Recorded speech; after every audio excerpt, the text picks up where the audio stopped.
ngobongaken nami kula Gareng Warsa Putra.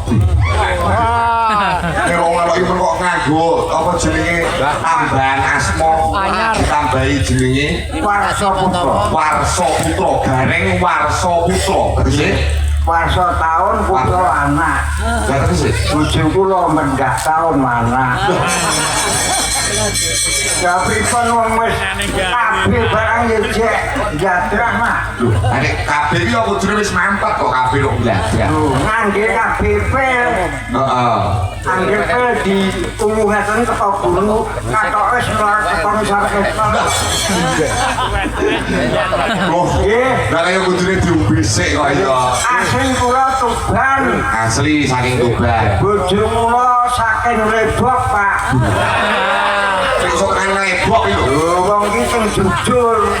Tapi saiki wis sadar matange. Alhamdulillah. Mergo tak celukno kiai diulang ngaji. Dadi saiki wis sadar Nggih. iso mbangun miturut kalian sampean iki, Pak. Walah bojo kula mateni kompor nganggo innalillahi wa inna ilaihi raji'un. Iki lagi mateni kompor. Mateni lampu nggih ngoten. Mateni lampu klek.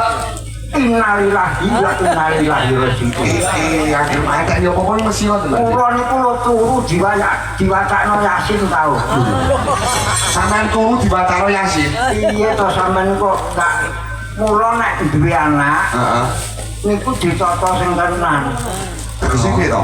Anak wis boten ditonton. Anak itu ibaratnya kertas putih. Heeh, pancen bener.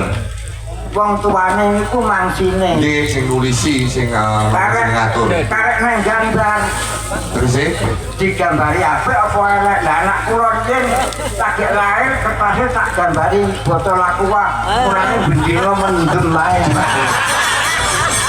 nah mulo kok jadi tua gambar sing apik mergo wong tua iki kinarya patuladan kabeh anak kan contoh.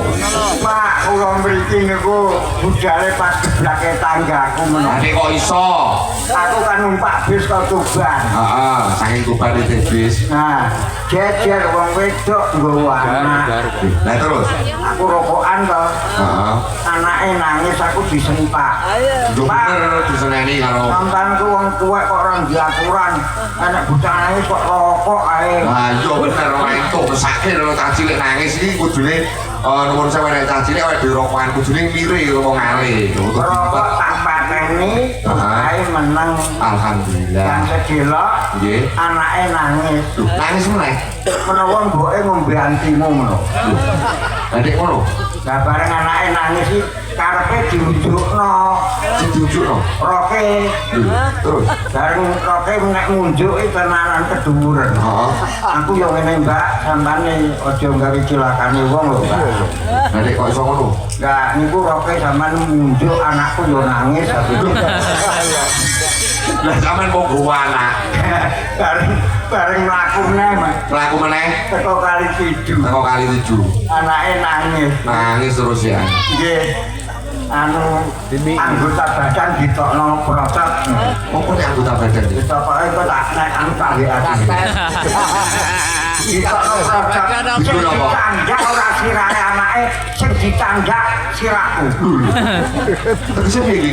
Ame nuwun sewu ame ngemiki anak iki mau. Ame ngekeki ngombe anak iki mau. Mau karo sirahku. Lah terus? Lah karo aku menawa ya padha ae aku sandi untuk anak goreng iki. Bareng wis aku entuk 3 jumpan ruwung aku. Timbang nang lebok aku yo. Bareng aku wis medun. Heeh. Wong wedok nututi aku. Sampe medun mau tekan Purwosari wong lagi Aku dumengi. Piye? Pak, sampean kurang ajar. Niat ngono aja kok kiwa tok sing tekan nisan. Wah, enak-enak. Bareng wis ngono dadak aku nglilir jam 3 esuk. Oh ngimpi lho iki mau. Mimpi. Cuma tak batek iki tenanan. Apa yo nek meh crita ngimpine didhisikke kok. Lah nek tenan yo bongko aku. Kok iso. Nggih, nggih. Seneng iki Pak Di sowan wonten ing pojok. Wajar. Nah, itu wong iku